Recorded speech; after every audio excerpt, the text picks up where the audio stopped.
Welcome back, Mr. Witness. Are you able to proceed? Yes, Counsel.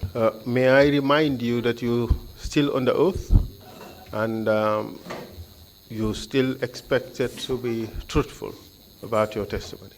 Okay. So, before the break, you are talking about the arrest of your class, Abdullahi A.J.J. Dabo, correct? Correct. And your testimony is that you removed him from the shrubs where he was hiding, correct? Correct. And then you had a conversation with him. Yes. And what was the conversation? Can kindly remind us? Because when I saw him, I told him, hey, class, what are you doing here? You are not supposed to be here. You are a clerk. You are supposed to be in the offices. That's the time I turned back to see if anybody was paying attention, but unfortunately for him, people were watching at me, so I have no choice than to arrest and hand him over. So he was taken to the cells Yes. from there. Yes. And your testimony is that he was not beaten. Oh. And what happened next after the arrest of Dabo? After the arrest of Dabo, for a while, the council members feel that now there are no other people coming because Yundum was their point to gather. Those from Fajara barracks will come to Yundum. Then when they have the strength, then they can come out and attack the State House. How about Mr. Abdullahi Dotfal? What happened to him? Dotfal was captured. Can you tell us the circumstances of his capture? As soon as he was unable to escape, he was in the same vehicle with those that I mentioned. So he was captured there, including Abdullahi Dabo, and taken to the guard room. He was not beaten? No. And he was taken to the guard room? He was taken to the guard room. That is your testimony? Say again, sir? That is your testimony? Yes, Counsel. How about Mafuji Sonko? Do you know him? No, I saw him when he was giving his testimony. Mafuji was a gendarme officer, and after 94, he was still at Fajara barracks, so I was unable to know him. What if I tell you that he was in the same vehicle with Abdullahi Dotfal? Yes, I will agree with that, but I didn't know Mafuji in person. But I saw his testimony, and he testified that he was the driver. Do you recall any of those persons captured from Dotfal's vehicle? Do you know whether any one of them was beaten? No, in my presence, no. May I ask the technicians to play a video of Abdullahi Dabo? Let's hear what he has to say about his own capture. Okay. Well, I was immediately when I was about to land, then there was the time I was hit by one of the guards of Peter, whom was my badmate, whom I know personally. Can you tell us his name as well as his rank? Mustafa Toure and Pa Senghore. Where did he start hitting you? From the vehicle. And can you tell us exactly where the vehicle was parked? The vehicle was on the road. Yeah. Mustafa Toure, one of the guards of Peter, whom was well, I was immediately when I was about to land, then there was the time I was hit by one of the guards of Peter, whom was my badmate, whom I know personally. Can you tell us his name as well as his rank? Mustafa Toure and Pa Senghore. Where did he start hitting you? from the vehicle. And can you tell us exactly where the vehicle was parked? The vehicle was on the road.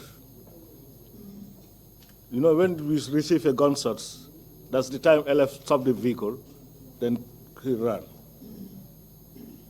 So both of these individuals, guards to Edward Sinyate, were hitting you. Can you tell us how they were hitting you? No, they were hitting me with their legs, hands, gun butts. They were hitting me with their AK-47s. Some would kick me with their legs, some would knock me with hands. At that time, apart from those two individuals, did anyone else hit you? Yeah, Edward hit me personally. Can you tell us how he hit you? Edward, he came and held this finger. He just pulled it like this, then started slapping me. And just to make sure it's clear, when you say Edward, who are you referring to? Edward Singate, the former vice chairperson, chairman, AFPRCA, and the Minister of Defense. After he did that to you, did anyone else hit you or do anything to you? Yeah, there were many. I cannot recognize. Even these two I mentioned are not the only person who were surrounding me. There were many, because at that time you cannot recognize who, but these two were my batch mates in the army. I know them personally. Later, Pastor Senghore, who told me that, class, why are you here with these people? What did you say to him? I did not respond to him. As a result of those beatings, did you sustain any injuries? Where I sustained, I have a rib problem, which I'm suffering still now. My ribs are still paining me. They sometimes pain me. At times, I cannot even. Mr. Witness, is that your class, Abdullahi AJJ Dabo? Yes, he is. You had his testimony under oath? Very well. You had him mention your name, passing or as his class? Very well. You had him say that he was not arrested from the shrubs, he was arrested from inside the vehicle. Did you hear that? I heard it. Did you also hear that when you removed him from the vehicle, instantly you and Edward Singate and his entourage started beating him? You heard that? I heard him. Who's lying? Well, I respect his view, but... And his view is that he was beaten from... No, I disagree with that.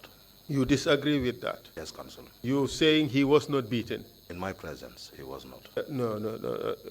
You were present when he was taken out of the vehicle, correct? No, I took him out of the shrubs, like I said before. But do you really think that Abdullahi Dabo would forget how he was arrested? I don't think so. Do you think he would forget that he was beaten at the time he was arrested? I don't think so. Do you think that he would forget that you have beaten him if you have not? I don't think so. Then why are you disagreeing with him? I disagreed with him. Like I said earlier, that's where I found Abdullahi. It is because of his boots, I knew that this is somebody. Then I didn't know who it is. Mr. Witness, you simply do not want to implicate yourself in the beating, in the assault of Abdullahi Dabo. So you're concocting this story in which you're trying to extricate yourself from responsibility. No, Counsel, it is not like that. Well, you heard Abdullahi Dabo, he said you beat him. Yes. But Had Abdullahi Dabo explained that Edward Singate beat him. I heard him. You had him identify those he knew or those who he recognized, didn't you? Yes, I heard him. And he was honest enough to say that the other people he did not recognize. Why would Abdullahi Dabo identify you as one of the people who beat him when you were simply trying to help him? Counsel, the situation at that moment was very chaotic. He might see me, knows me in person, but anything that happens, he might also say I was part of it. No, he said you hit him. I didn't. I disagree with that statement, Counsel. Well, you have a reason too, because you want to save your skin. Not like that, Counsel. Okay, let's hear Mafuji. You said nobody was beaten when they were arrested there. Not Dotfal, not Barrow, not Ablai Dabo, not Mafuji. You saw nobody beaten. Let's hear what Mafuji has to say. Technicians, kindly play the video of Mafuji's testimony at the point he was talking about his arrest and the arrest of others. Jele mu ngani sojaro minu be chika minu be ben na moto kono abe ibe sauntale bota moto kono motolo bunda yele be fintita. At that time, all of these soldiers that I was carrying opened the doors of the vehicle and they jumped out. Lieutenant Elef Jamme. Lieutenant Elef Jamme. Ate bortale aning amonyo do itolle borta ikanata bare toma kotengolo aninte be tuyem tole be mutajele. It was Lieutenant Elef Jamme and another guy who managed to escape, but the rest of us, including myself, were captured. Ntolmo woro mentata namanke nyi mofulo minutata nyi tomal be tuyem be mutajele. Out of the 6 that left, that arrived at the Indom barracks, apart from the 2 that escaped, the rest of us were all captured. Yen wura jelet. There we were undressed.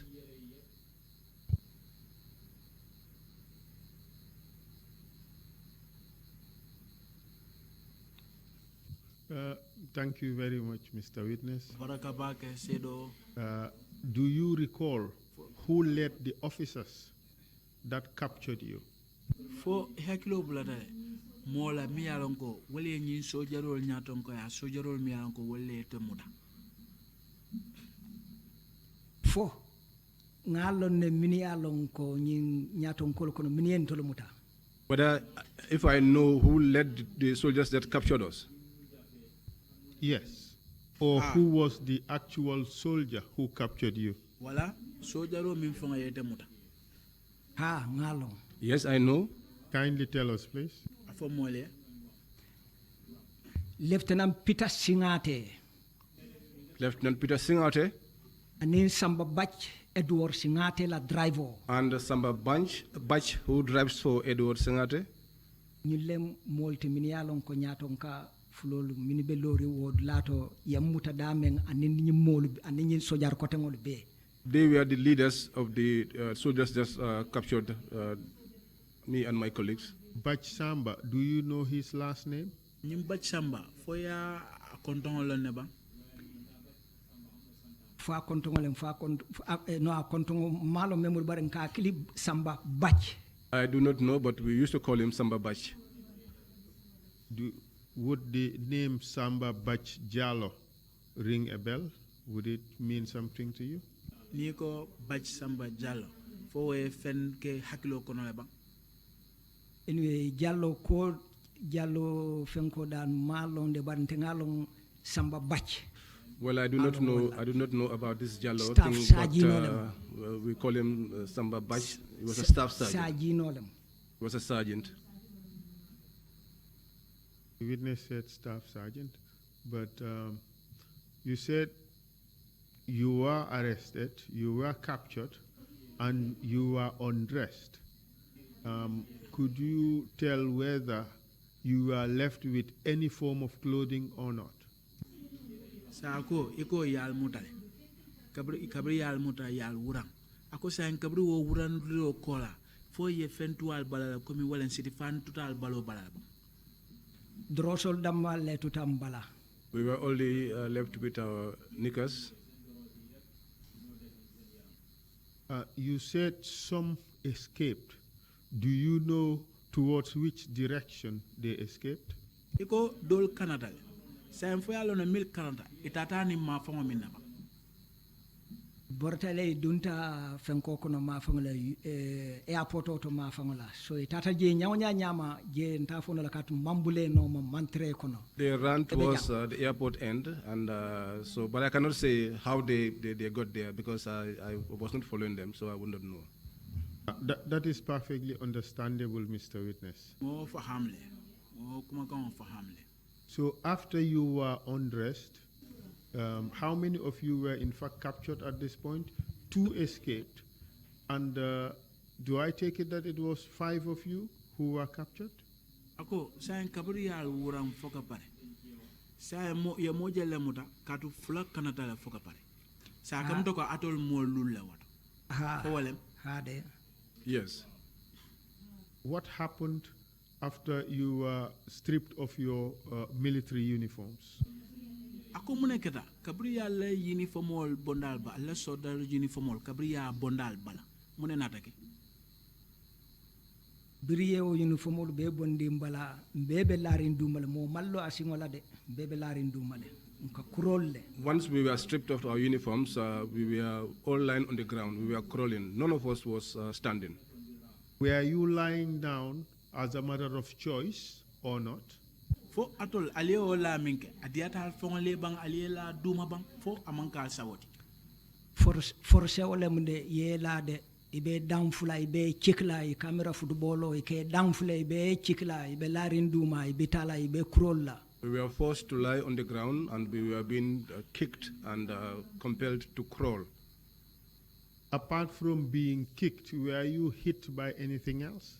Kabri ka bondi je kal dam fudoro fo ya lipa fendo fanala Chidi juo mol chidi juo wole kata tengi be junkla la tengi. They were using rifle butts damfula and be chikla hitting us with it and be junkla giving us blows and kicking us. Mr. Witness, you can stand up and demonstrate how it was being done. Sedo ise lo nole ya itandi mola keta no nyami ya kala no nyami ise lo no ya itandi. Thank you so much. It will be a pleasure for me to stand up and show you exactly how it happens. To show you the behavior of soldiers. He said the madness of soldiers. The soldier is wicked. I can't hear him, so...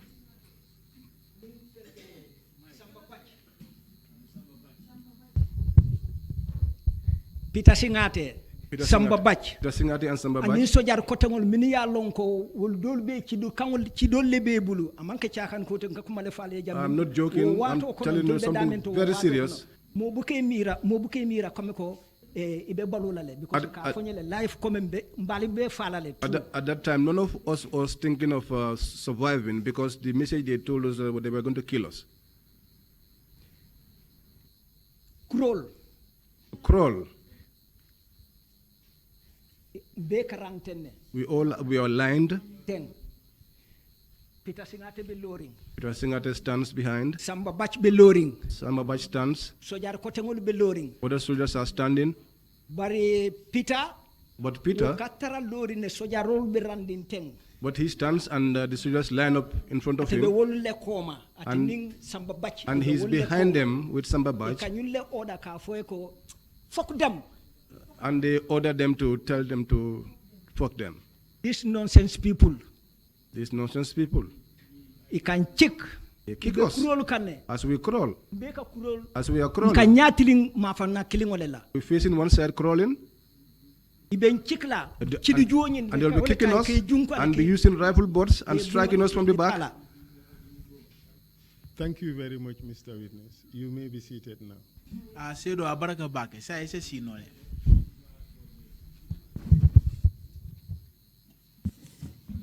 In this process, did you sustain any injuries? My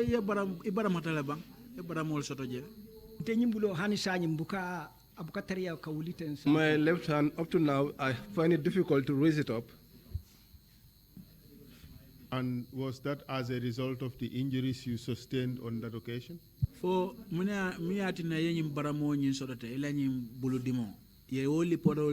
Is correct. He is correct.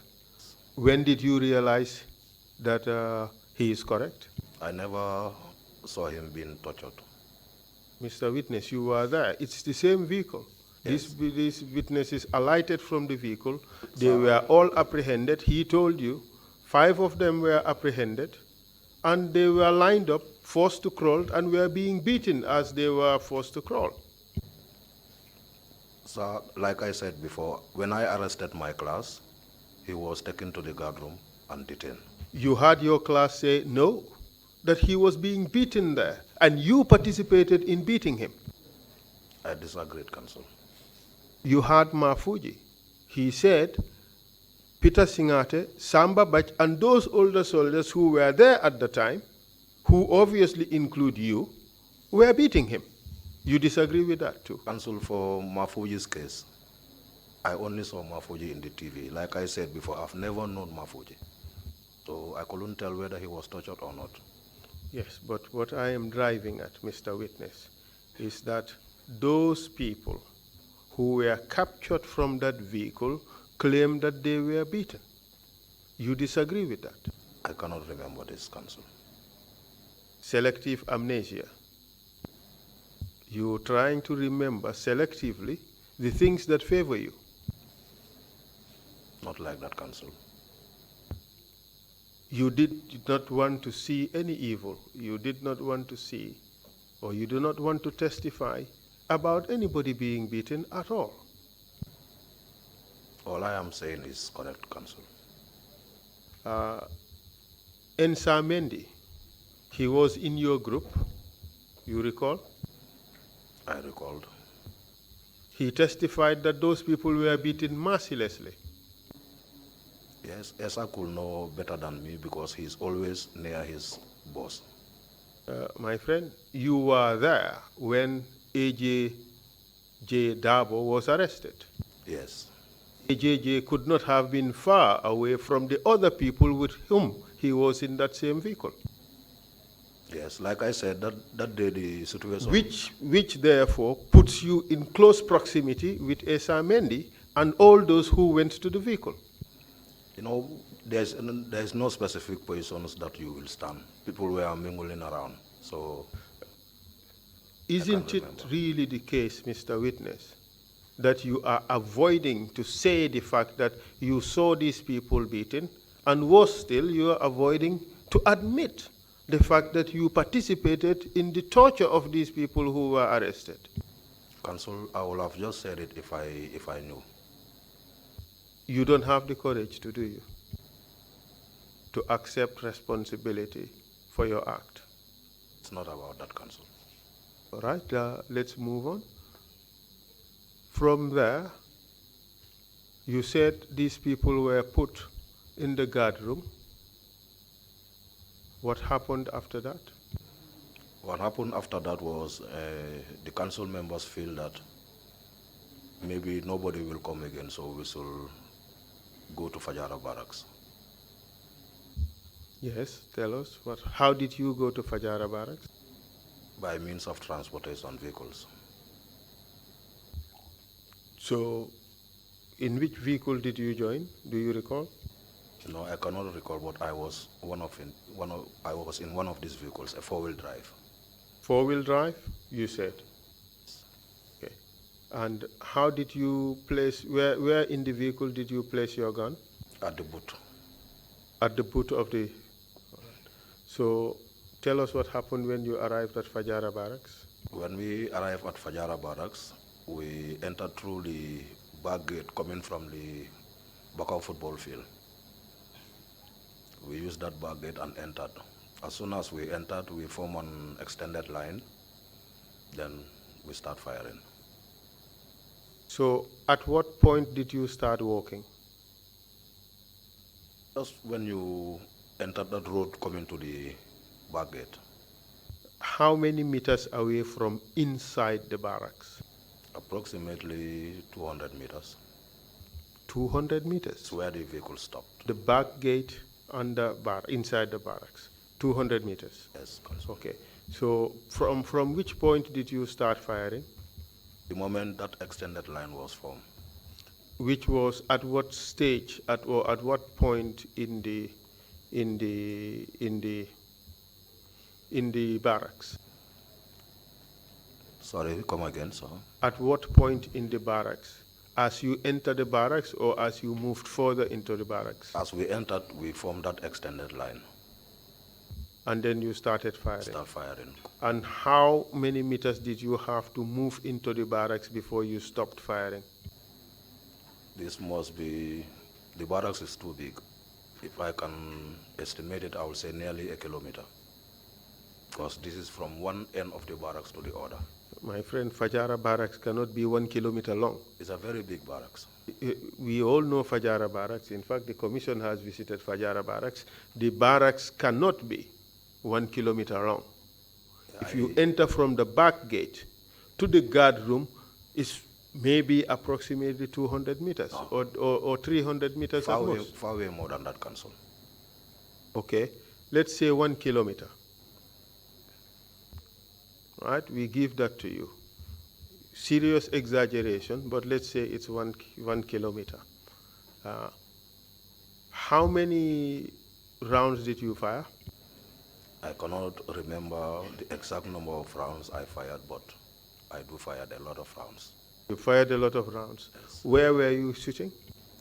Where was I? At what were you shooting? We were just opening fire going. So you were just firing random anywhere? Randomly, exactly. Any which direction? Exactly. No targeting, no aiming, you just shooting? Correct. So it's just like, just emitting bullets?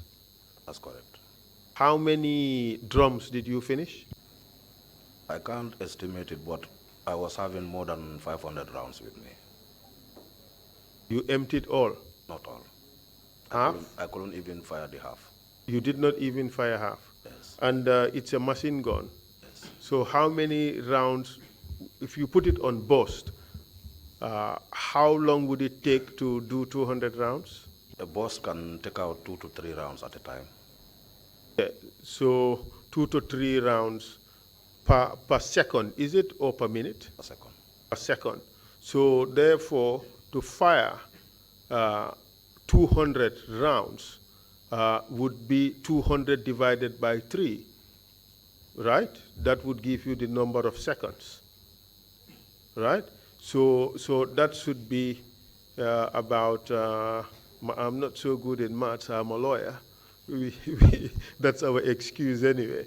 But it's 200 divided by 3.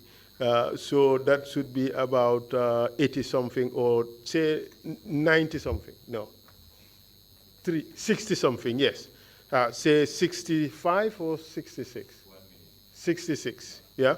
So 1 minute, you pretty much exhaust 200 rounds, correct? That's correct. So then you stopped firing. You fired for about 1 minute, you stopped firing. Then you arrive at the guard room. Tell us what happened after that.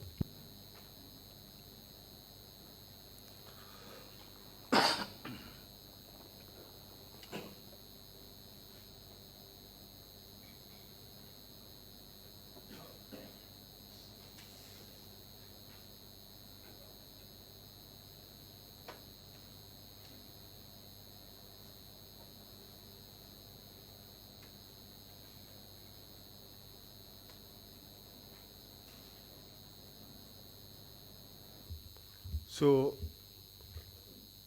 how long did it take you to arrive at the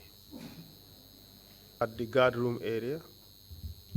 Actually, we didn't go directly to the guard room per se. We stopped around the building of the barn and drum. It's where a ceasefire was called. So the moment I stopped mine and applied my safety catch, I collapsed. Why did you collapse? I was breathing a lot of gas coming from my machine gun. So this weakens me. I was lacked of strength. So I was carried in a fireman form, fireman carrier we call it. This guy will grab here, that one will grab here, and they took you to the guard room. I was taken to the guard room and placed in one of these beds. It's when I heard noise of soldiers again. I knew that they are back because I heard them saying they are going to take the captives to Mile 2. So when they came back, the noise, I forced myself and get up, take off my arms again, and went outside. So there an order was given that all those who came from State House can go back. So we arrived in Banjul maybe after 6 a.m. towards 7, something like that. So you did not witness the shooting of the captured soldiers? They were not shooting. When they were captured, they were taken to Mile 2. Mr. Witness, again, you have concocted a story to extricate you from what happened at Fajara Barracks. It's not actually like that. In Fajara Barracks, even to my surprise, I came to know that there was not even a wounded somebody. Okay. So as soon as you put on your safety catch, you collapsed? Yes. From the gas? Yes. That's your testimony? Yes. But the gas in the machine gun does not make anybody collapse? It can, including the way it was shaking my body. Mr. Witness, we have looked at this. The gas does not make anybody collapse. It is possible, Counsel. Well, like I said earlier, let's take it step by step. Let's look at what you have said to the investigators. Your first meeting with the investigators, you said it was the gas, correct? Yes.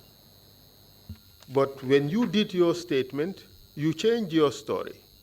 You said you collapsed out of exhaustion. Yes. That's in your statement. Yes. And now again, you have reverted back to the issue of the gas. Yes. Because you have realized that we have already set you up to show that you have used that gun from the bridge all the way to State House without collapsing. Because there we didn't fire. That is why now you are trying to use the gas again as an excuse. You didn't know you would be asked these questions, did you? No, Counsel. This can be a combination of that exhaustion and the gas. Your statement does not say that. Your statement says it's exhaustion.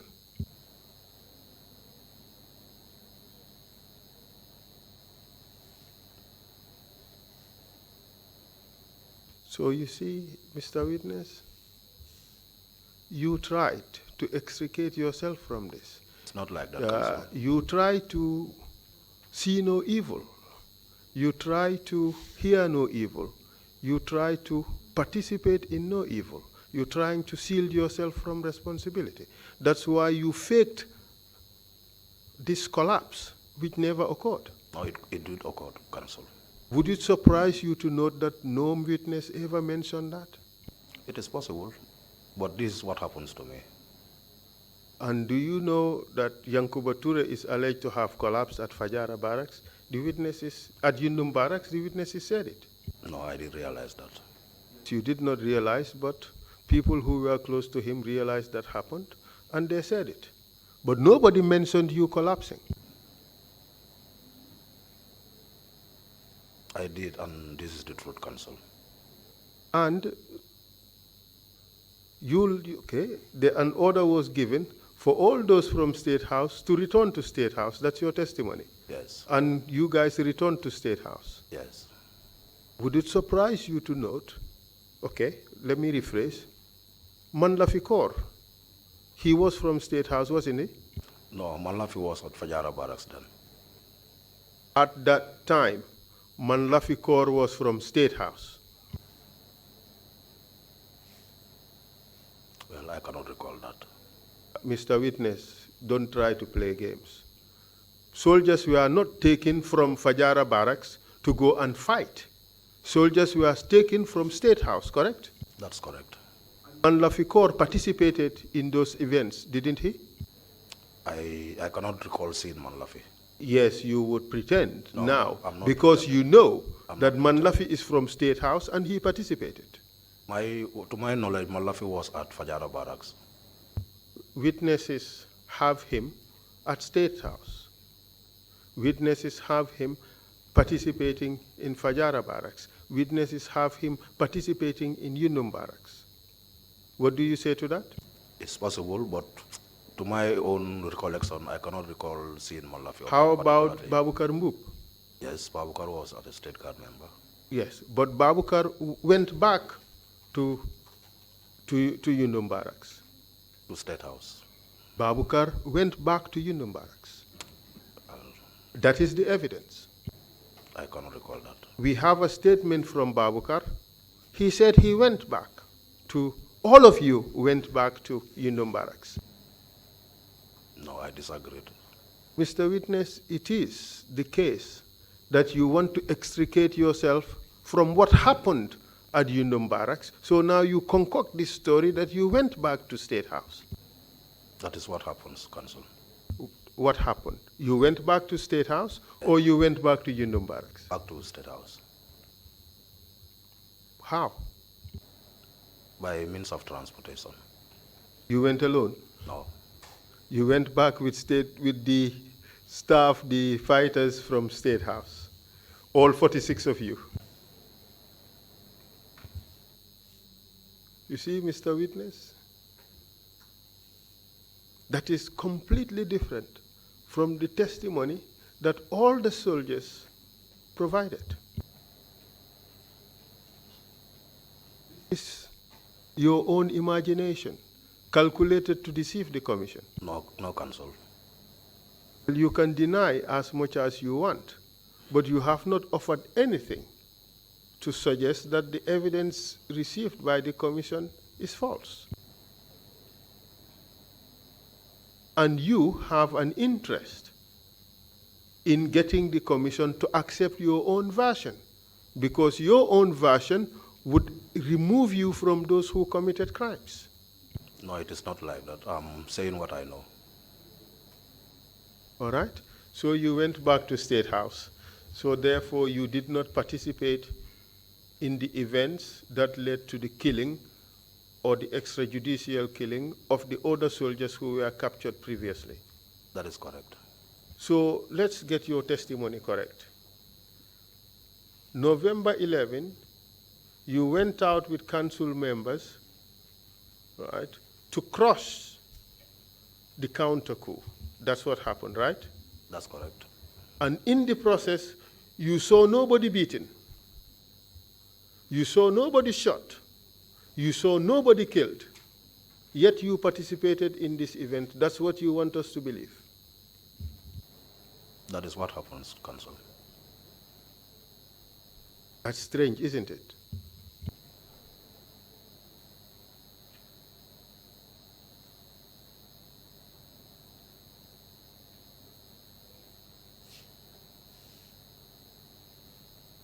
I would leave it at that. So let's move on.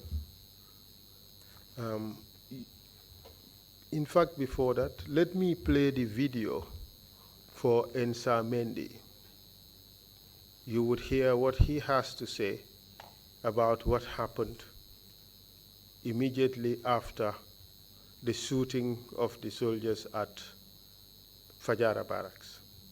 You would see in his testimony that there is no mention of this order by Sana that all those from State House should return to State House. I'll ask the technicians to play the video of Esa Mendy. It's not ready.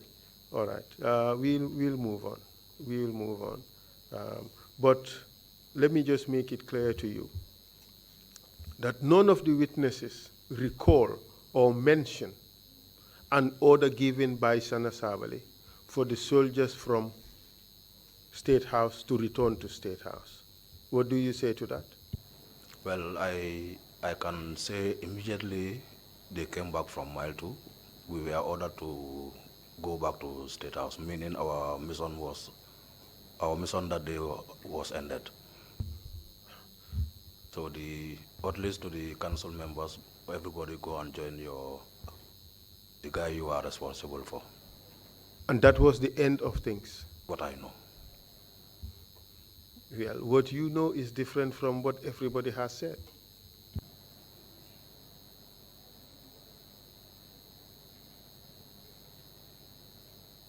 That is the reason why your testimony It's not believable.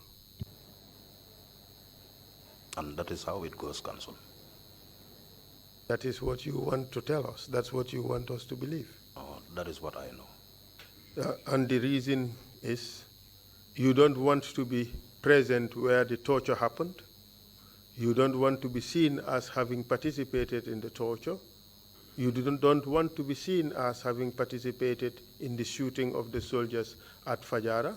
You don't want to be seen to have participated in the shooting of the soldiers at Yundum Barracks. You also don't want to be seen as having participated in the shooting and killing of the soldiers in the forest. Yes, because I was not present. Yes, because you don't want to be seen as having participated. It is not like that.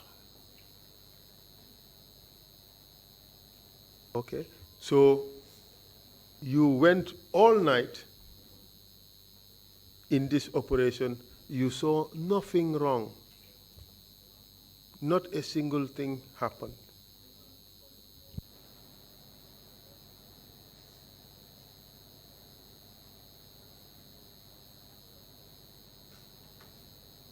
You have no response. Arrests were made, and in my presence, they were taken to Mile 2. So. No, you said they were taken to the guard room. Those at Yundum, those who were arrested at Yundum were left there in the guard room. But those who were arrested in Fajara Barracks were taken to Mile 2 while I was lying down. Who was arrested at Fajara Barracks? I couldn't know exactly because I was lying down in the guard room. Who took them to Mile 2? The soldiers I went with. Did you go along with them? No, I was lying down. Which particular soldier took them to Mile 2? I couldn't tell. How do you know they were taken to Mile 2? Because when I was being taken to the guard room, I overheard that they are going to take those arrested there to Mile 2. But at this stage you had collapsed. Yes, this is what I mean. I overheard it. So you collapsed, but you overheard it. I collapsed. I was still conscious. It's only that I lose strength. I lose strength, but I was conscious.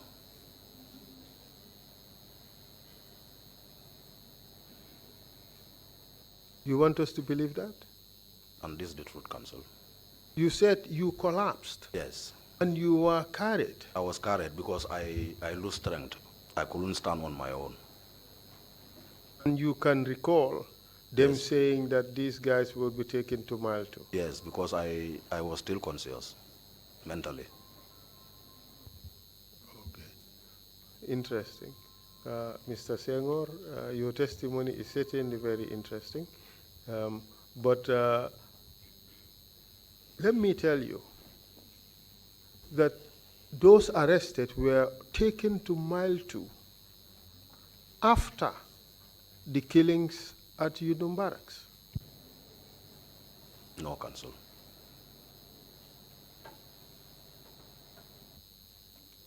So you say that is also wrong?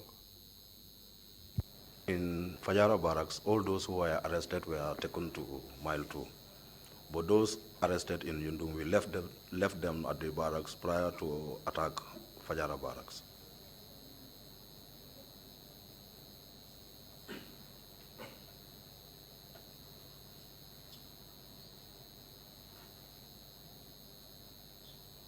Okay. So your testimony is that those who were arrested at Yundum Fajara Barracks were taken to Mile 2.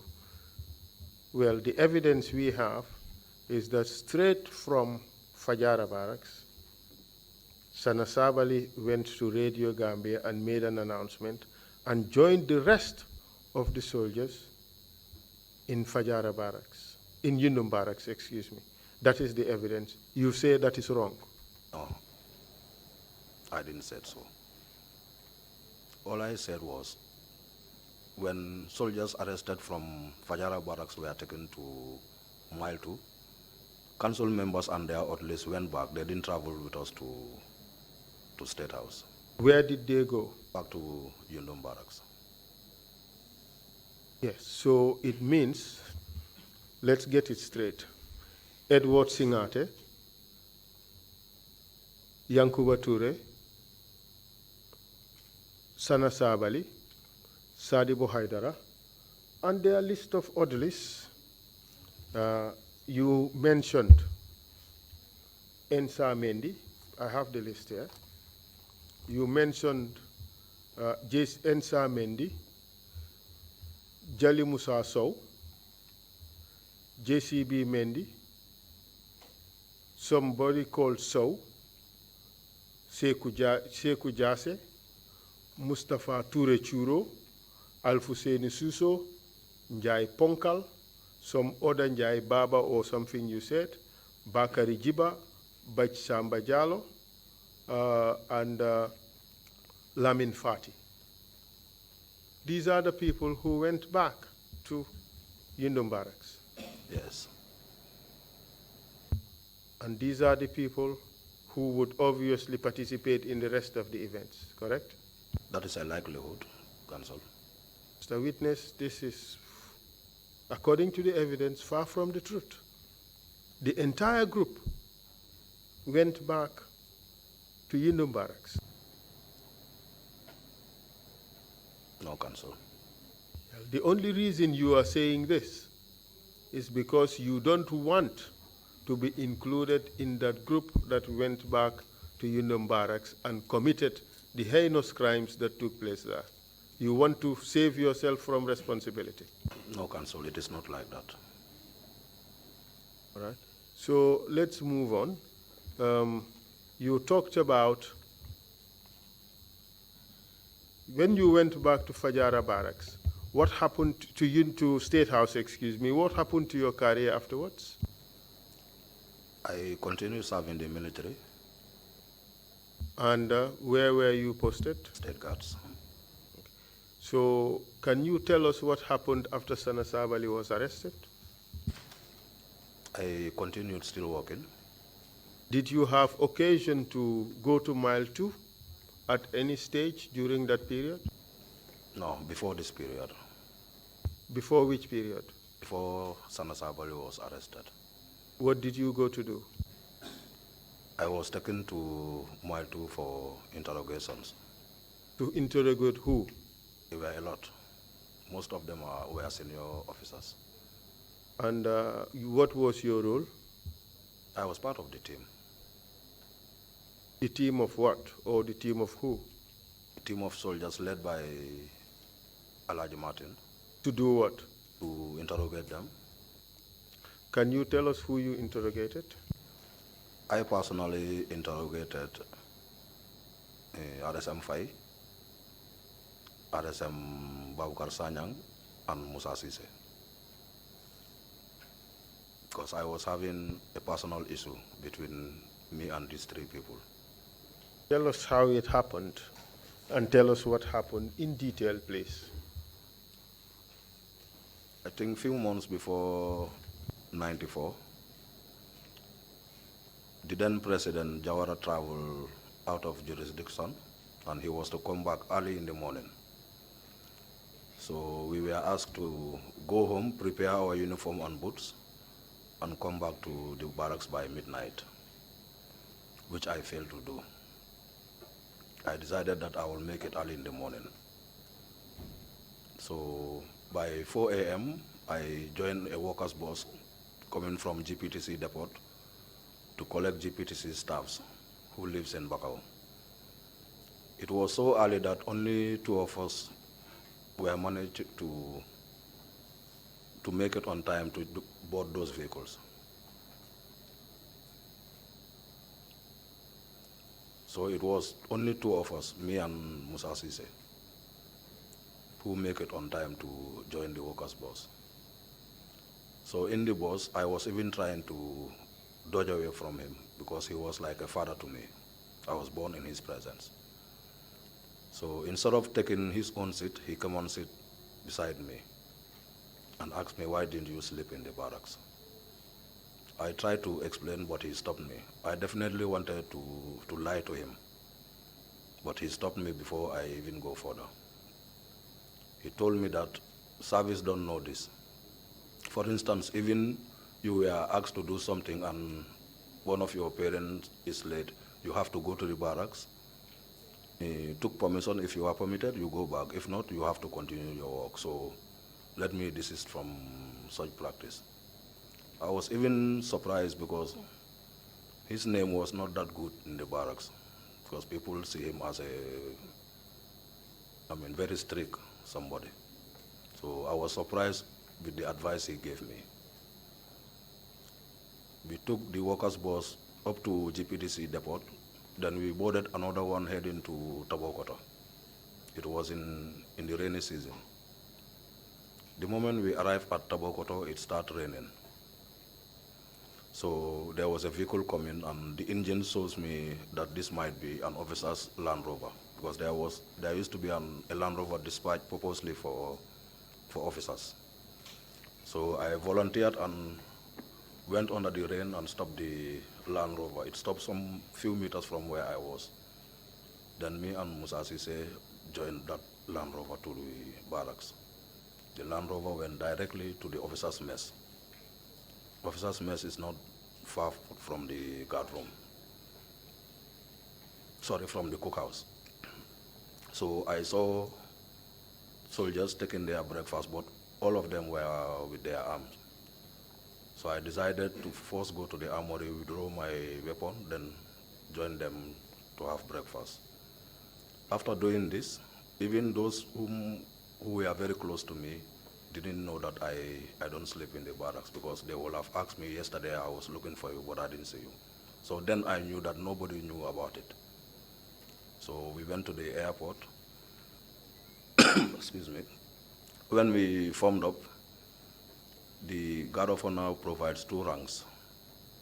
Then behind the ranks, you have the band and drum, but their band master, a drum major will be in front, that is covering the RSM of the infantry soldiers. So it's there where he reported me to RSM 5. Immediately after the Guard of Honor, somebody called me. He's late now. He's just started to explain to me what he had. Then RSM himself called me, RSM 5, and asked me to double up. So when I went to RSM 5, he asked me, why didn't you sleep in the barracks yesterday? I wanted to respond, and he shouted on me to shut up. So he told me to report to his office immediately we entered the guard room. And this was on a Friday. If you commit an offense in Yundum barracks those days on a Friday, you will spend the whole weekends there. You will be detained. So I said to myself, it has already happened, so I will not sleep in the barracks. What will happen will happen. My only worry that time was how to return my rifle, because orders were given that whoever retrieve your rifle from the armory, that is, if you sign it out, you have to sign in. So anybody I approach, even the closest guys with me, they will remind me of that order. So I said, then RSM will get me. So as I was sitting on the truck going back to the barracks, one of my class, he's late now, he was killed in the Katong attack. He told me that in Mandinka, Hanukutije, class Yabijele, bring your rifle, I will return it. So as soon as we entered the barracks, I found the back gate. I went through the back gate to the primary school on the highway, I've gone. Friday, Saturday, Sunday. Then Monday, I came back to work. We were in first parade, I saw the RP come in. The moment I saw that RP, I said, well, this one is for me. So the RP took permission from my platoon sergeant, and I was asked to follow him. We went to RSM 5's office. He told me it was Friday, Saturday, Sunday. I said yes. He told me today is Monday, then it will be Monday, Tuesday, Wednesday. You'll spend in the cells before we can talk about it. So I said, okay. So I was there up to the second day after work, evening time. The RSM asked one of the RPs to take me to his home, that he was living in the barracks. So I went to his house. He started advising me that I am too young in the job, less than two years. if he should levy charges against me, it will affect my file, my personal file. So he's going to forgive me. If I wish, I can go home at that moment. This was like after 6. Or I sleep till the following day, he will give me a whole day off. So I calculated this and see that it's better I sleep, because by the time I leave Yundum Barracks to Bakau, it will be in the darkness, so, and I also report the following morning.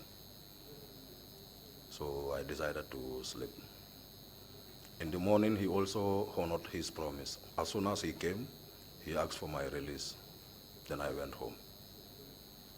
Surprisingly, after 3 weeks or so, I was charged again. So the charges were conducted at my company headquarters, but it didn't meet the company commander there, that Momodu Baje. Maybe he went on an official errand. So the charges were to be, the orderly room was to be taken by Edward Singate. But now, the problem with them was they didn't have anybody to witness that case. They were calling people because I was standing outside and I was overhearing them. Anybody they call, that person will refuse. So they called Babukar Sanyang, and he agreed. When Babukar found me at the office entrance, he asked me, what is going on here? I told him, you are the one they call and you accepted to be the witness. Go inside and ask them. Because there and then I know that advantage was being taken on me, so I was ready to be dismissed that day. Are you happy with this arrangement? Never. Proceed. So I was called in and the charges were read to me. I plead not guilty. Then Edward Singate put down his pen and said, look, I shouldn't even conduct this orderly room. Even the company commander, these charges are above him. You should be referred to the battalion commander, the Nigerian. And those days, that guy said, if somebody have an offense, a lance corporal, the chain of command cannot treat it. If it reaches him, he will dismiss you, meaning you are not a good soldier. So Edward asked me to take whatever comes my way, because he cannot also afford to lose a soldier like me. So I take it in good faith. I was awarded 14 days detention. So this is your second trial for the same offense? Sorry? This is your second trial for the same offense, correct? Yes. So you are being punished the second time for the same offense? For the second time, on the same offense. How do you feel about that? Very bad. You were angry with the people who subjected you to this? I even took it personally. Okay. So these were, who was responsible for this situation? RSM Fai? I think Fai is responsible. Sanyang and Sise?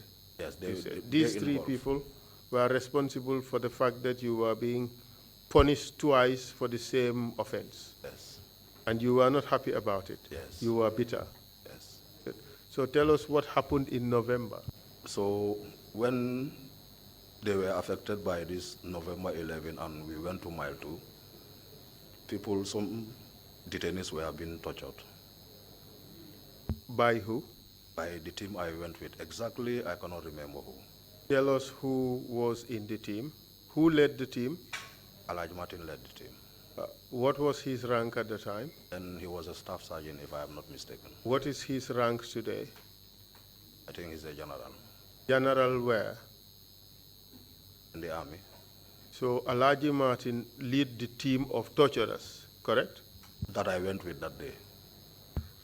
But apart from Alaji Martin, you can't remember the name of any other member of that team? No, I cannot remember the team members. Because are you avoiding to mention their names? No, this is a long time, the council. But the thing is... But you all know one another? But the thing is, there was this amalgamation and it doesn't took much time then. The young from the Zandam were amalgamated with the soldiers, so you cannot know everybody. But you remember Alaji Martin, because he was the leader of the torturers, and you were in that group, correct? I knew Alaji Martin since I was a child. Because the question is, you were part of that group? At 3 years I was. So tell us what happened when you arrived at Mile 2. When we arrived at mile 2, detainees were brought in the hall and they were being tortured. Yes, can you tell us who was being tortured? I cannot remember these detainees exactly. Can you describe how the torturing was happening? Some by slapping, kicking, butt stroke. So when they brought these three, I was saying. Which three? That is RSM Fai, Baukar Sanyang, and Musa Sise. But before they were brought, some other people were brought before them. Yes. And what happened to those people? They were beaten. By who? By the group I went with. And tell us the order, the hierarchy. You said Elijah Martin was the leader. What was your rank at this stage? I was a private soldier. Who was the number 2? I couldn't remember.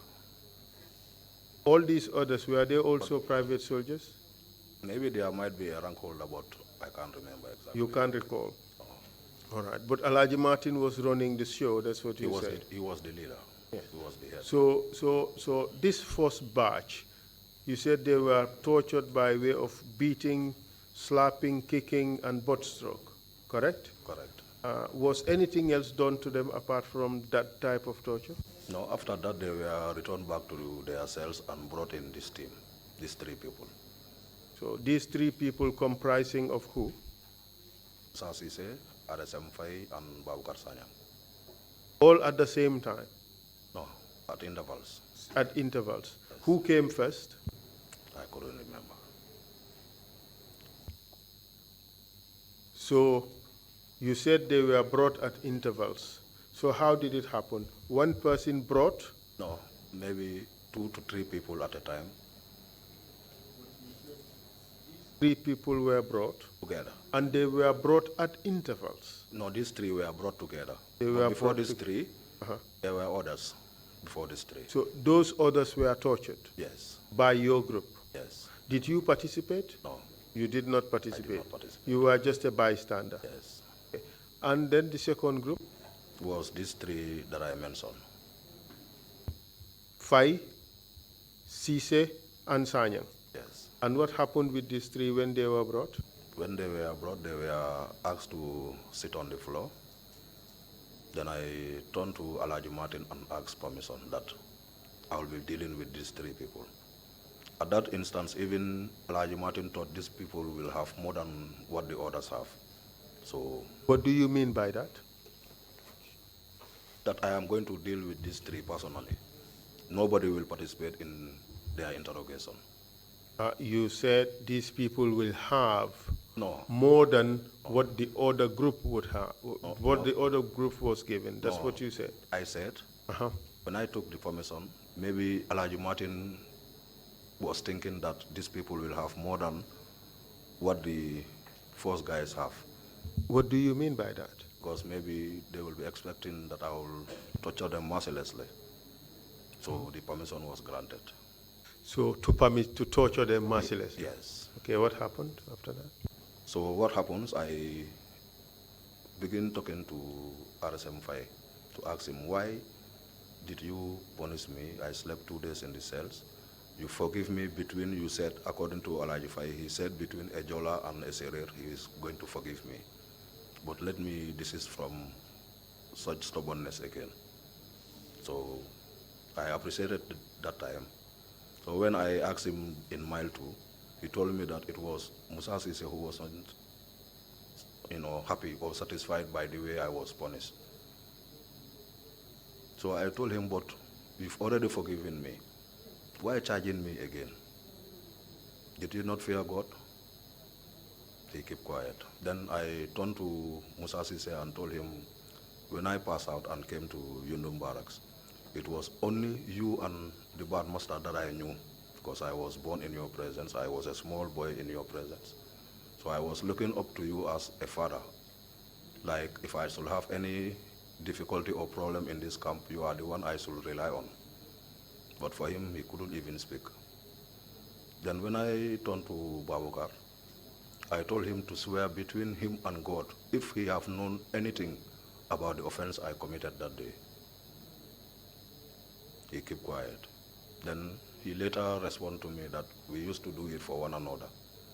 If I charge somebody and I fail to have a witness, I can just call you and say, boy, come on, witness for me. I told him, but you are witnessing something you didn't know about. You didn't even fear God. I told them that here I have the power now to pay back, to do anything I feel like. But I promise you that even a single harm will not be laid on you people. And then what happened? And that's how it went. They were not beaten? At that day. Nothing happened to them? At that day. They were sent back to their cells? Their cells, yes. That is your testimony? That is my testimony. Even all this grudge that you had all these years, now they were in your charge, you could do anything you wanted, you just let them go?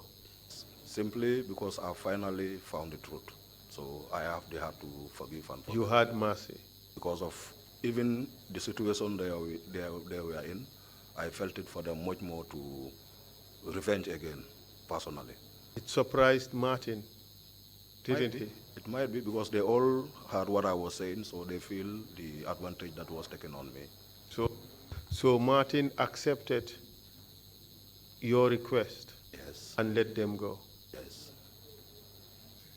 Mr. Witness, tell us the truth. And this is the truth. You tortured them mercilessly? No, I never did. Didn't you? Even a hand was not laid on them. Okay, on now that particular day. Let's look at the evidence that we have. Sanyang said, you tortured him mercilessly. That's what Sanyang said. Let's play the video. The technicians play us the testimony of Lieutenant Colonel Babukar Sanyang, where he talked about his torture at Mile 2 prison. You know, he said, look, handle him. So this handle him, all of a sudden I saw a plastic bag being put on my head. The RSM at the time? Yes. That's him, right? That's him, yeah. Let's listen to him, what he has to say. Could you kindly take it back a little bit? You know, he said, look, handle him. So this handle him, all of a sudden I saw a plastic bag being put on my head and then tied it. Put the plastic bag over The guy behind me. Do you know who he was? No. But two guys that I, in fact, confirmed, that is Senghore, Pa Senghore, and Ndur.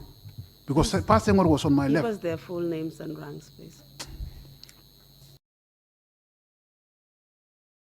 Kindly proceed. Sorry, we know him as Pa Senghore. And this Ndur. Where is he now? Ndur is late. What about Pa Senghore? Pa Senghore is alive, sorry. Where is he now?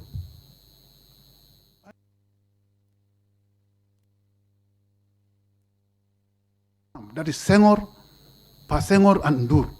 Because Pa Senghore was on my left. Give us their full names and ranks, please. Sorry, we know him as Pa Senghore. And this Ndur. Where is he now? Ndur is late. What about Pa Senghore? Pa Senghore is alive, sorry. Where is he now? I don't know. He's working with either NSIS or SIS? maybe a drug squad. I don't know. Is he with the SIS? Yes, I think so. Please proceed. You know, he asked them to handle me. I said, what? They put that plastic bag on my face, on my head, and then just tied it. Started beating me. Where did they beat you and how? Huh? Where did they beat you and how? At my back, wherever. Just started beating me. Talk. You know. Were they using their hands or any particular instrument? Body, legs, and even the buttstock. So, you know, you can feel, you can exhale, but you cannot inhale.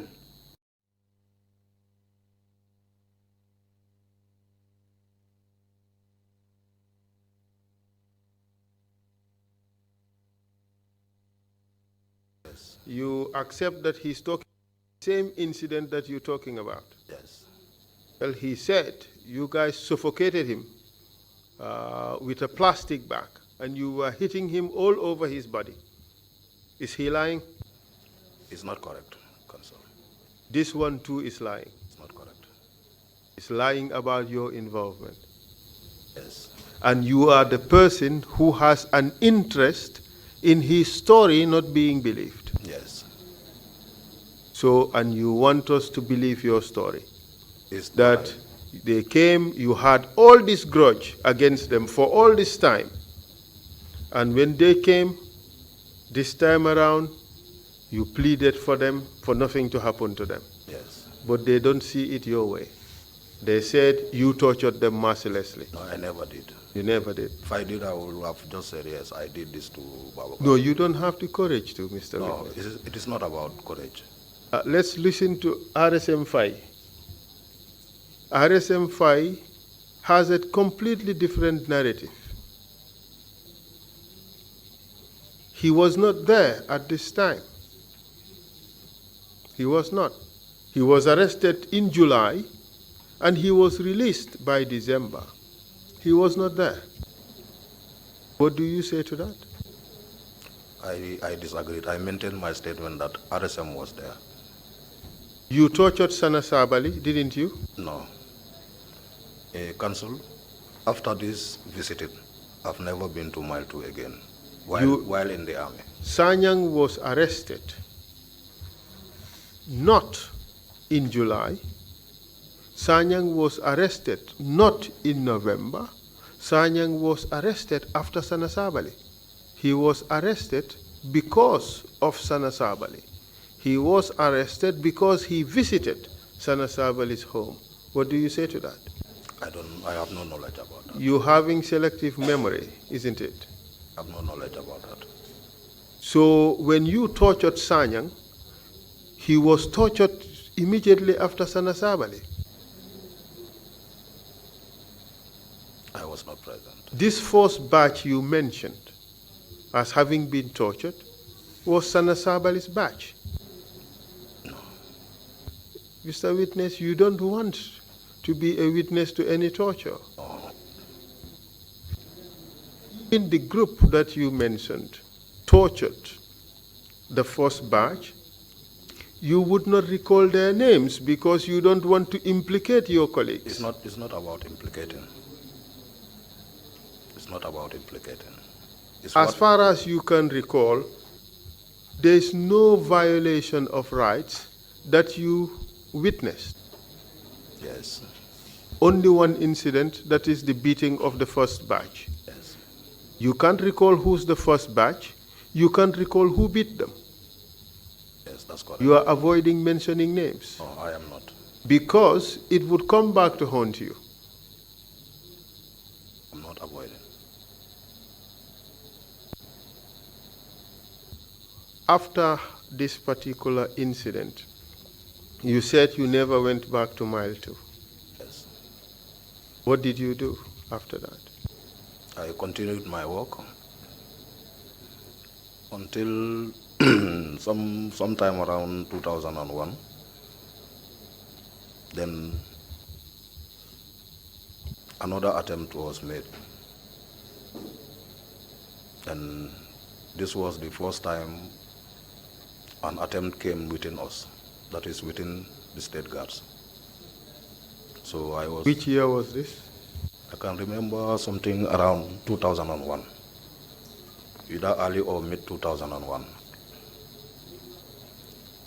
So I was in my house, that I slept in my house, and a colleague, a cousin, knocked at my door that there is an attempted coup.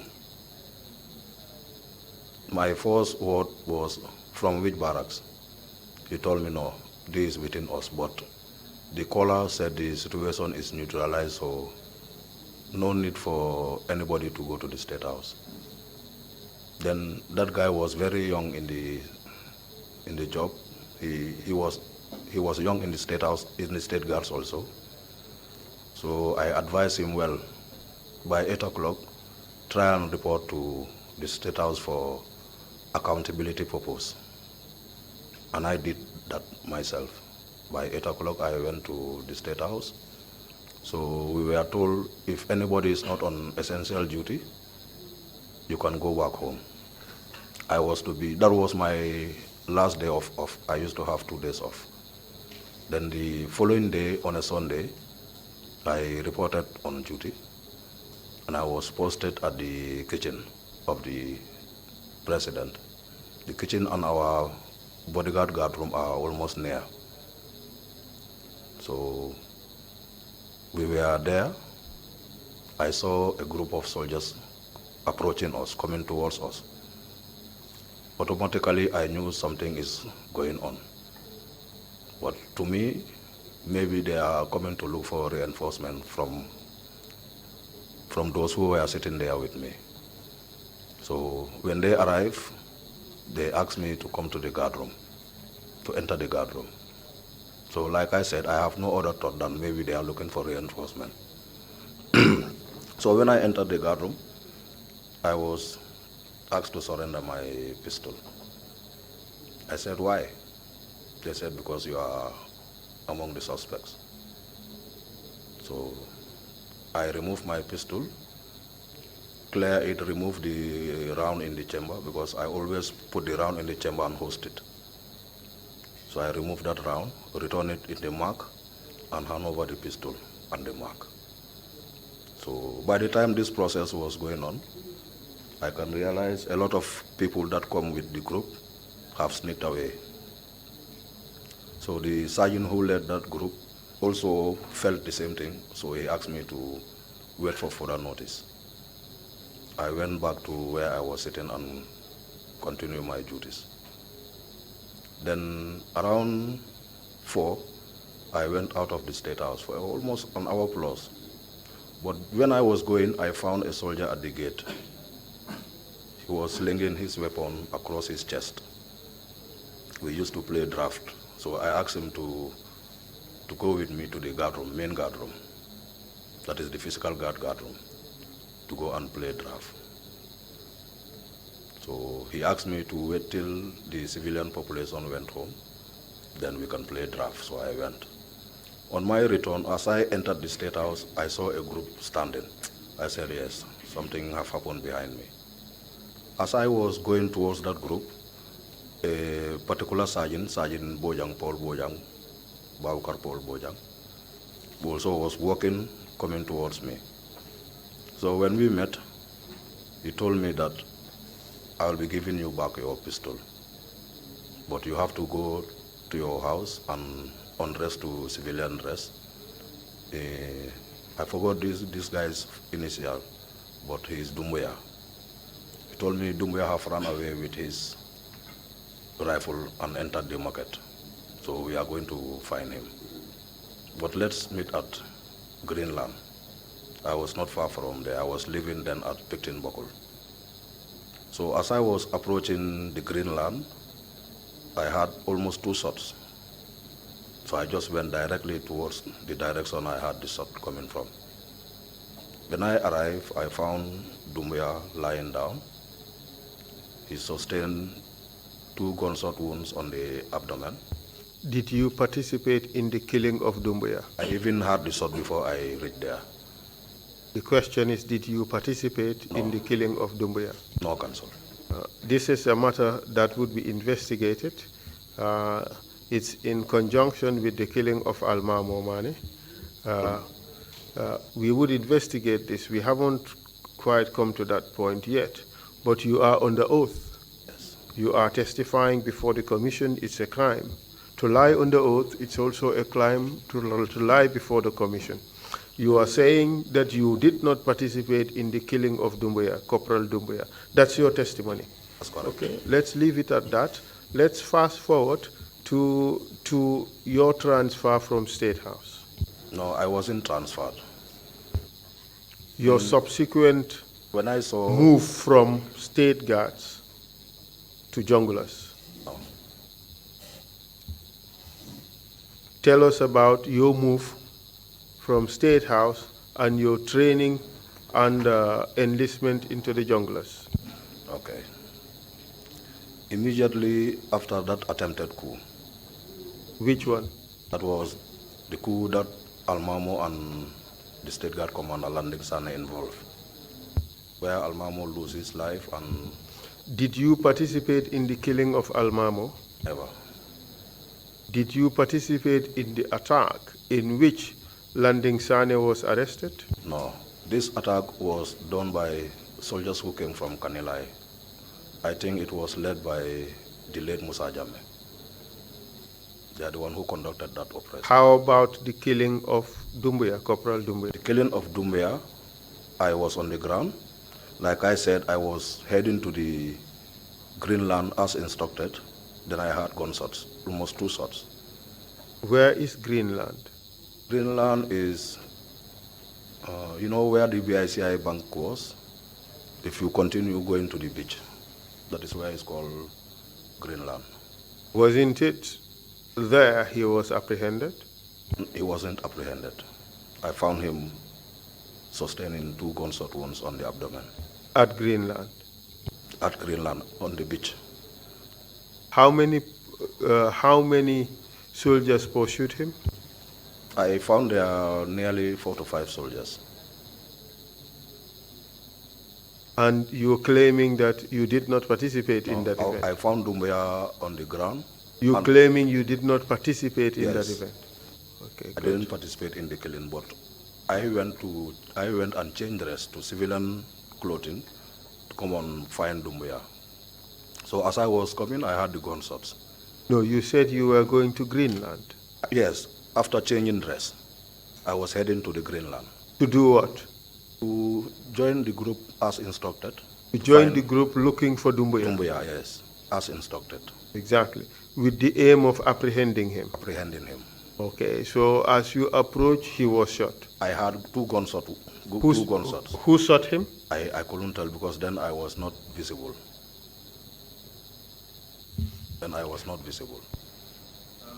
Let me just take you back to the torture of Sanyang. The investigators have just received a statement from Musa Sise, and he said the narrative you gave never occurred, never happened.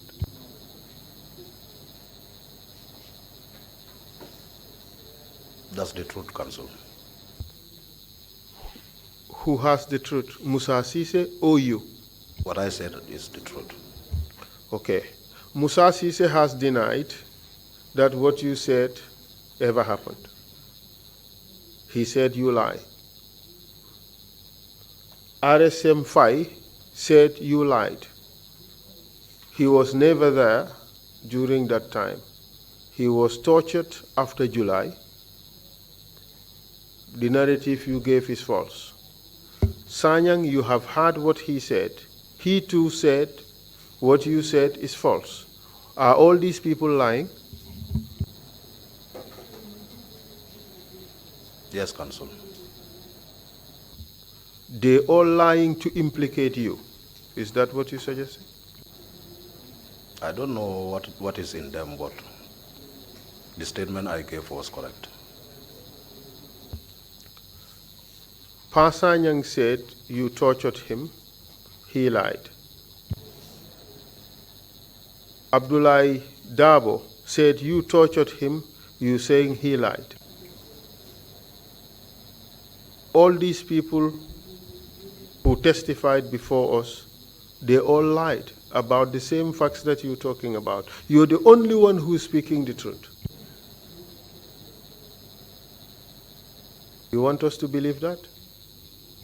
Well, Counsel, I know the statement I gave was correct. Okay. So let's continue with the issue of Doumbouya. Yes. So you arrived just a little after he was shot. I arrived, as I was approaching the location I was directed, I had gunshots. So, Mr. Witness, you in fact never earned your nickname, Assassin. Well, because you never were present when anything ever happened. I was never an assassin. I get that name. I get this name because like I was a fast learner. I was very young when I joined the army. No, you got the name because you always wielded a hammer when you tortured your victims. No, that is not correct. That's where you got the name assassin. No, that is Panderi's view. And the story that we have received from these witnesses you tortured, they said you guys wielded hammers when you went to torture your victims in Mile 2. That is not correct. Cancel this nickname. I have it in 1991. But you have this name assassin for no reason, because, I mean, fast learners are never called assassins. No, excuse me, I'll come to that, Council. No, you answer questions. Fast learners are never called assassin. Correct? Correct. So assassin means you killer. That is what it means. Yes, but you claim you have never witnessed any killing. Never. You've never participated in any. Never. You've never witnessed any torture. Never. You've never participated in any. Never. Yet you had this name assassin. This name, Council, if you can allow me, when we arrive at the training of weapons. We've gone through that. No, this was the my thing is, routine. you did not deserve this name, assassin. Okay. You did not. But you were called assassin. Yes. Okay, good. So, Dumbuya, let's go past that. You were never there, you never participated. We would call you again with regards to this particular issue because it's being investigated. Let's fast forward to the time you became a jungler. The time I became a jungler, after that attempted coup of Almamu. In 2000, yes. Yes. I was removed from the bodyguard units, transferred back to the fiscal guard, and immediately transferred to Kanilai for a 1 month tour of duty. So when I arrived there, I found Sering Modu Njai as the commander there. So he told me to relieve the checkpoint guard commander. I am to be there for a week. So I did that. My 1 week elapsed. I was supposed to be relieved also and have 2 days off. But Sering Modu sent somebody to call me in his house. When I arrived, he told me, Senghore, I want you to do another 1 week tour of duty because I have realized how you control the loitering within HE's compound. So I said, no problem. I did another tour of duty. While in the bathroom after that tour of duty, taking bath, I heard noise, soldiers coming from Banjul. So the same commander sent somebody to call me. I went on that occasion with a towel to go and answer to him. So when I arrived, he told me there's a group of soldiers who came from Banjul. You have to join them for a training. That is this jungler training. We did this training nearly to 4 months. So when we passed out, I was posted back to the bodyguard unit. And what was this jungler training about? It was like a counter-terrorism, or I can call it. You were to be trained to be assassins. So even... You were to be trained to be killers. No.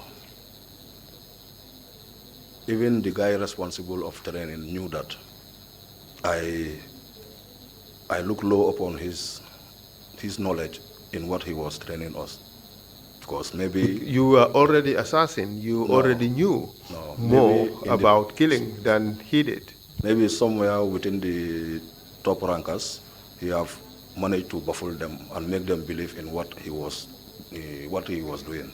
So what was it that he was teaching them? Excuse me? What was it that he was teaching them? Something like to counter terrorism.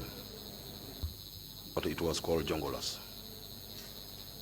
That's your testimony, that what he was teaching was counter-terrorism. He was not teaching you to be assassins, he was not teaching you to be killers. No. That's your testimony. Yes. You are under oath, you are being video recorded. The junglers would appear here, and we have statements from them. And the idea is they were trained to be killers. Which I was not part of. But you trained to be jungler nonetheless? I did the course. Okay, all right. So you were trained to be counter-terrorist. And what subjects did you do in counter-terrorism? Maneuvers,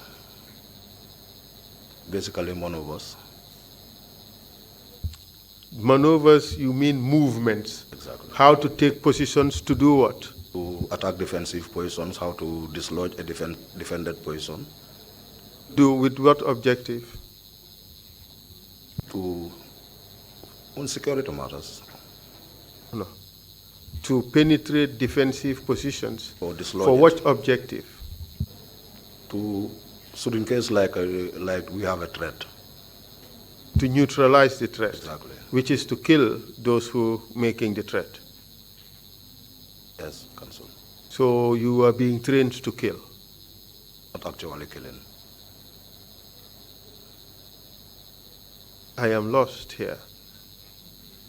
You are being trained to neutralize the threat, which is to kill the threat, but you are not trained to kill. That's your logic? No, not exactly that. So you are trained to kill? Oh, correct. Finally, you accept. You are trained to kill. All right. So after the training, what happened to you? I was returned back to the bodyguards unit. Did you participate in any jungler activity? No. That is your testimony? Yes. Well, we would still come back to this. It's being investigated. You are testifying under oath. You did not participate in any jungler operation. That's correct. That's your testimony? Correct. Again, you did not see anybody killed. You did not participate in any killing. That is correct. That's your testimony? Yes, that is correct. Okay. Let's forget about the junglers. Let's now move on to when you left the service. We are running out of time. Mr. Chair, I'll ask for 10-15 minutes to wrap this one up. So let's skip how and why you left the army. Let's just say you left the army and you now moved on to NIA. That is it? You joined the NIA afterwards, correct? Yes, I passed through somewhere before coming to the NIA. Yes, well, we would skip those. They're not so important to your testimony, right? Okay. So you joined the NIA, and what responsibilities were you given? My surprise, I was made a security guard. During whose leadership at the NIA?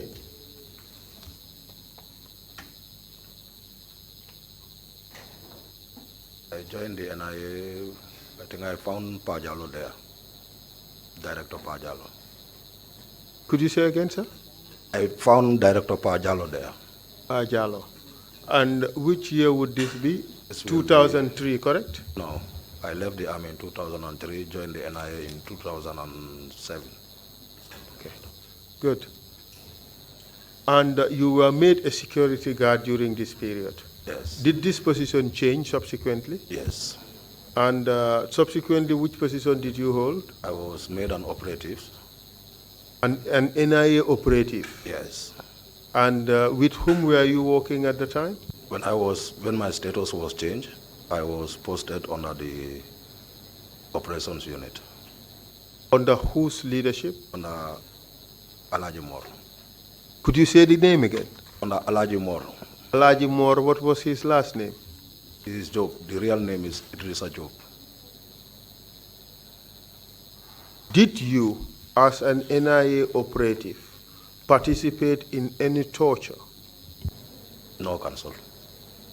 Do you know that the name you mentioned is one of the most notorious names to come from the NIA, and you are directly working with him? That's correct. You are agreeing that the name is one of the most notorious names, correct? No, I'm not agreeing to that. You said that's correct. I mean, I work under him. That's why I said correct. Did you participate in any torture at the NIA? No. Did you see any torture being conducted at the NIA? I cannot say I see, but before I became an operative, like I said, I was a security guard responsible for detainees. I sometimes come to work and see marks on detainees. That shows that they were beaten. Being what? Bodily marks. What? Marks on their bodies. So that shows they were being what? Beaten. So, and who was doing the beating? Well, then I cannot tell. Then I was a security guard. Would it be the NIA operatives? It is an NIA officer, but whom exactly I can't tell. But when you became an operative, yes, you saw no beating? When I became an operative, posted under the operations unit, our responsibilities were then, if we are given an order to go and arrest somebody that the agency needs, you go and arrest them, hand them over to the investigation unit. Or you are instructed to go to mile 2 for a particular detainee who is to appear in court as a state witness. You will do that. After the court, you return the guy back. You know, I am trying to digest this, Mr. Witness. Here you have Alaji Moore in one hand, an assassin on the other hand. That is a lethal combination. No, Councillor, I don't see it that way. You are a torturer at the NIA? No, I am not, Councillor. You're still trying to stay away from responsibility. The NIA definitely would be investigated. The role of Alaji Moore and others would be investigated. And obviously, your name would also be investigated. You can only be entitled to amnesty if you are honest and truthful. If you lie, you can potentially go to jail. Do you understand? This is not a joke, Mr. Witness. And I put it to you that your statement is false.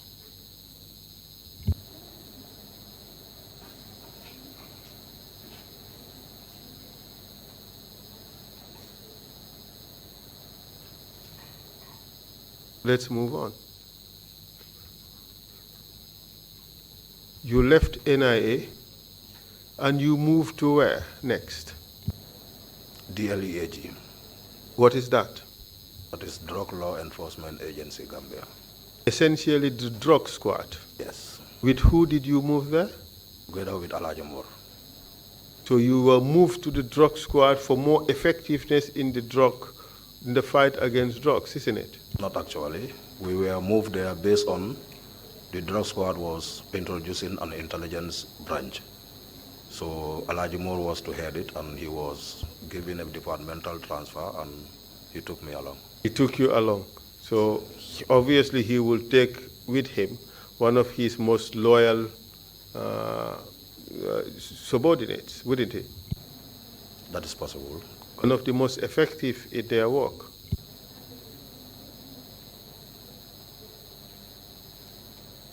And the drug squad at that time was known for committing lots of tortures, correct? That's correct. Alaji Moore, an assassin, correct? No, I disagree, Counsel. So again, you did no torture? That is correct. You witnessed no torture? That is correct. So let's try to understand you as a person. You are called assassin by the army. You participated in November 11. You saw nobody beaten. You saw nobody tortured. You participated in the attack at Fajara Barracks. You collapsed. You saw nobody beaten. You saw nobody tortured. You saw nobody shot. You participated in you were present in the torture of detainees at Mile 2. You can't recall who tortured who. People were brought in to be tortured. You pleaded for them, they were not tortured. You were present at State House when an alleged coup was supposed to take place. You were sent to Greenland. You arrived there just to find that the target, Dumbuya, was shot. You did not see him shot. You don't know who shot him or how he was shot. You were moved later to the junglers. You became a jungler, but you participated in no jungular operation. You were moved to drug squad, or rather to the NIA. The NIA operatives were committing torture, but you never saw it. But when you became an operative, there was no torture. And then you worked with Alhaji Moore, an assassin. In the minds of a lot of people would spell torture, but you did nothing. You moved on to the drug squad. You agree it was notorious for torture. You saw no torture. You did no torture. That is your testimony. That is correct.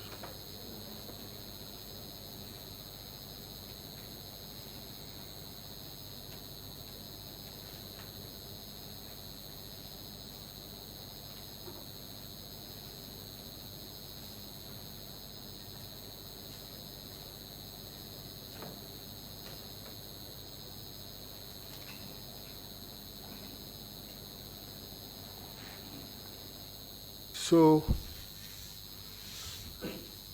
you are selected in your job to do a lot of interrogation, first with Alhaji Martin, next with Alhaji Moore in NIA, thereafter with Alhaji Moore at drug squad.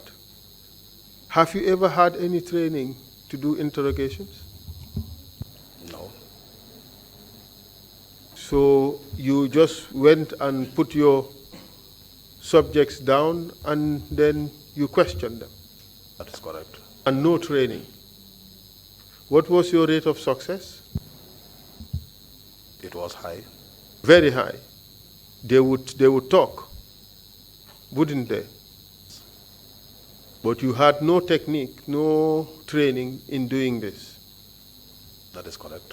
And I put it to you, Mr. Witness, that the only reason why you scored such a high rate of success is you were beating the answers out of these witnesses, out of these people. You are wielding a hammer, crossing their hands, beating them to submission. That's what you did. That's why they called you assassin. That is not correct, counsel. So,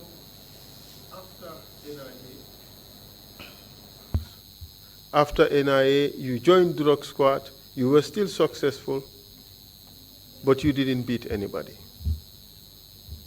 That is correct. But your colleagues with whom you work, they call you a torturer, they call you an assassin, and you say all of them are lying. That's your testimony. That is correct. I have no further questions for the witness. I just remind you that you have lied all through your testimony, and lying before the commission has consequences. You have been warned. You now have an opportunity to say something before I cede the floor to the commissioners. What do you say? Yes, what I want to appeal from this commission. No. What I just want to give you the chance to say something about your testimony in view of the warning I have just given you, that lying before the commission has consequences.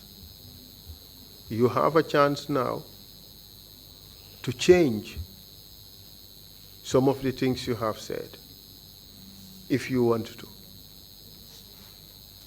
If you maintain this testimony, it means you are prepared to live with the consequences of being found to have lied under oath or before the commission. So the choice is yours. I don't make the decision whether you have lied or not. My opinion is that you are not being truthful. But if it is found that you have lied, it may have consequences. So I give you the chance, one last chance, to say whatever you want to say regarding your testimony, just regarding your testimony. If you want to change something, change it now. I maintain my statement, Counsel. Mr. Chair, I hand over the witness for further questions by members of the Commission. Thank you very much, Counsel, and thank you, Mr. Senghore, for your testimony.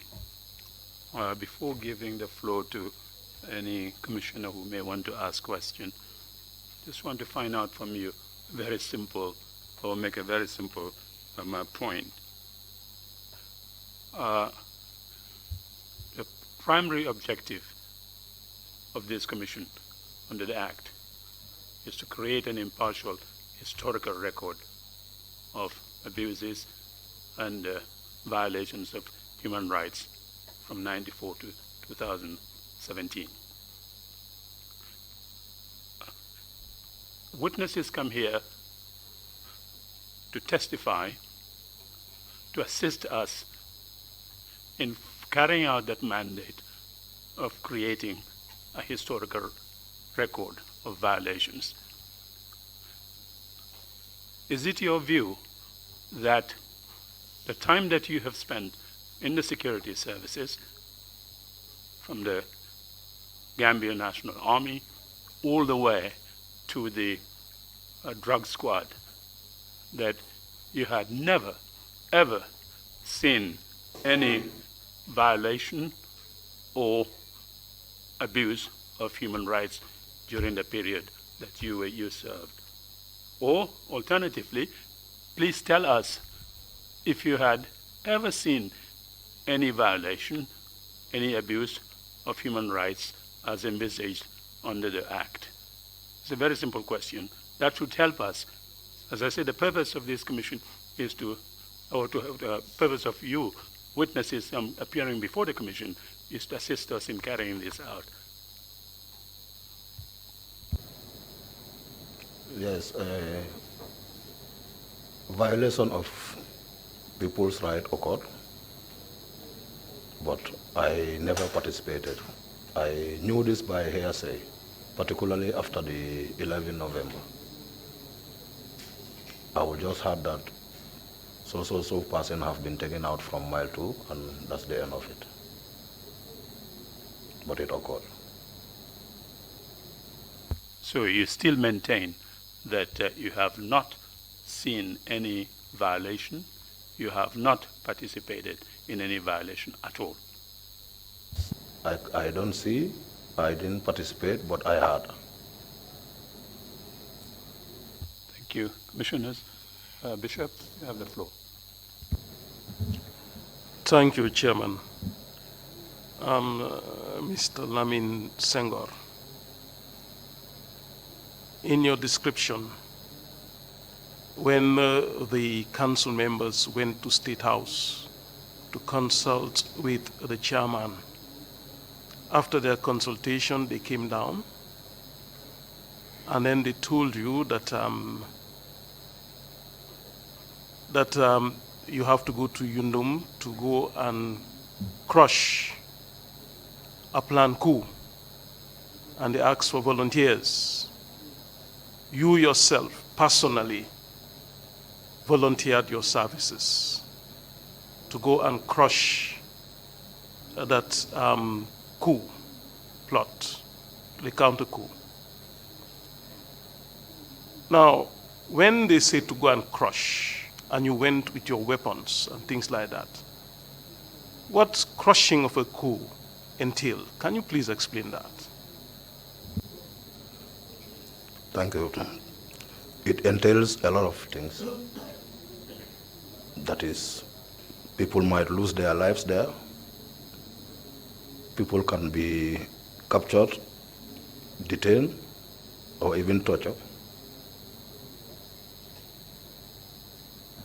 So it is right to say that all of those things that you have just explained actually happened on that day. Very correct, sir. Thank you, Bishop. Commissioner Kinte. Senghore, You said on the occasion of Babukar, Sanyang, and RSM5 and Sise, there were two badges. The first badge were dealt with, and the second badge, which include these three, were reserved for you, for your action. Is that correct? It was not actually reserved for me.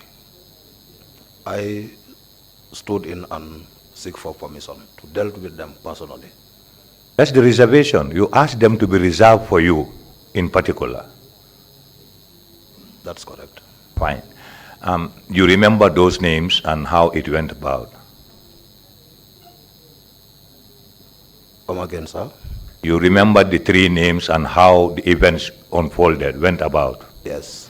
But you could not remember the preceding group, and you were present?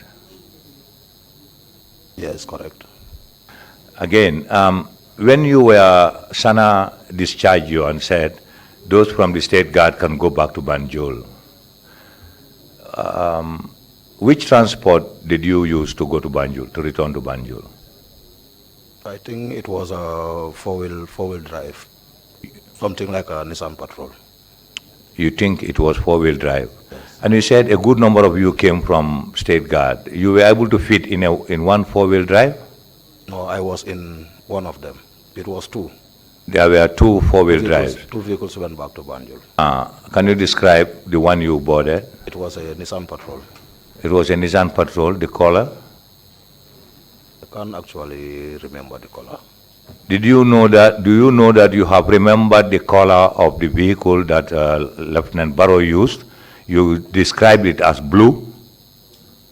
Yes. And you cannot remember the color of the vehicle you yourself have boarded all the way to Banjul. Yes, I cannot remember simply because Basiru was using that vehicle prior to the incident. So even if the vehicle passed me in the streets, I will know that this is Basiru's vehicle. But this other one, where was the source? This was stationed at the State Guards. And that's where you were all along. So you must have been used to that one also. This is just like 4 months or so prior to this day. But 4 months using a vehicle, you cannot even tell which color it had? No, I cannot remember, honestly. Okay, thank you. Thank you, Commissioner Kinte. Imam Jallo, you have the floor, please. Commissioner Jallo, witness, you made a voluntary statement before coming to this commission, which I'm sure you signed and accepted, full responsibility. Now you come before this commission and you have decided to change your mind. Can you give me reasons why you are doing this to us?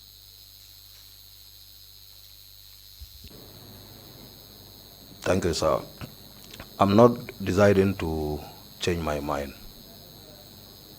I am saying what is in my statement, and this is the truth. Just to assist the commissioners, yes, the witness did change his mind from what is contained in his statement on 2 occasions.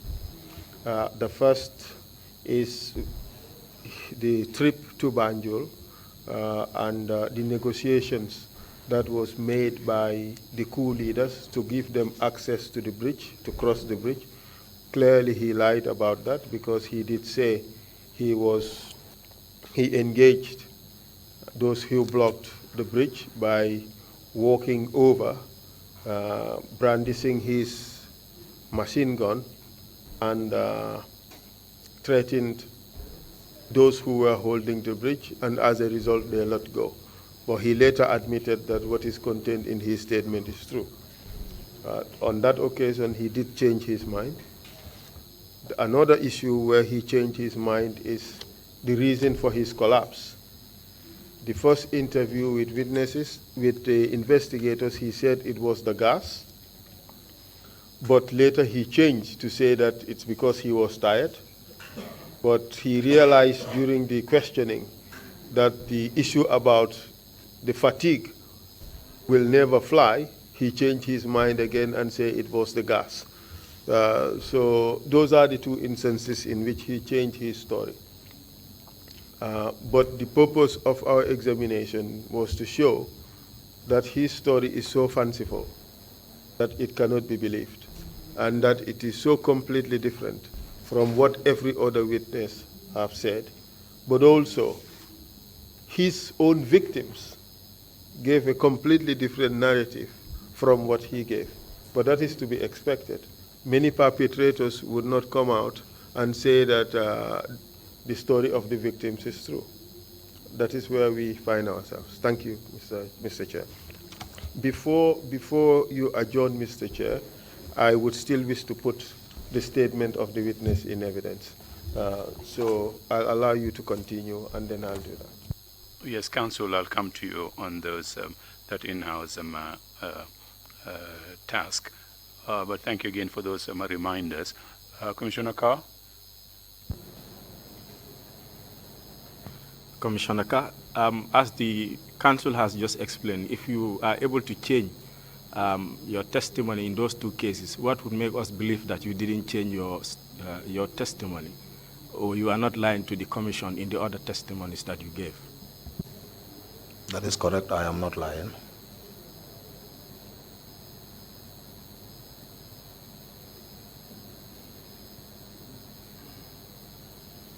Thank you. Imam C, you have the floor. Commissioner Imam C. My name is Commissioner Imam C. Lamin Senghore, mang lay laaj ci jaar-jaar yi nga jaar yëpp. I'm asking you on all yow your kan nga ci answers toroxal li nga you xamante ne loolu who are the people that rëcc you nga ko ci sa xol. have made suffer? Kan nga ci def rek li nga xamante ne lii moom rëcc nga ko ci sa xol. Who are the loolu people that moom you made nakati na suffer and that you have regretted on? ci jaar-jaar yi nga jaar noonu. All your errands that you have gone through. Yes, my only regret was I was unable to help my class in that situation. This I regret up to today.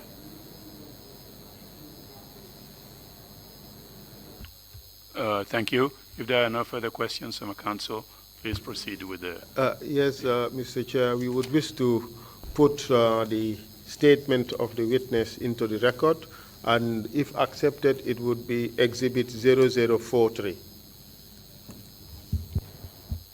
Request granted. If there are no further questions, we will meet tomorrow morning at 10 o'clock, and I hope witness for that period would be ready. Thank you very much. Meeting is adjourned. See you tomorrow, 10 o'clock.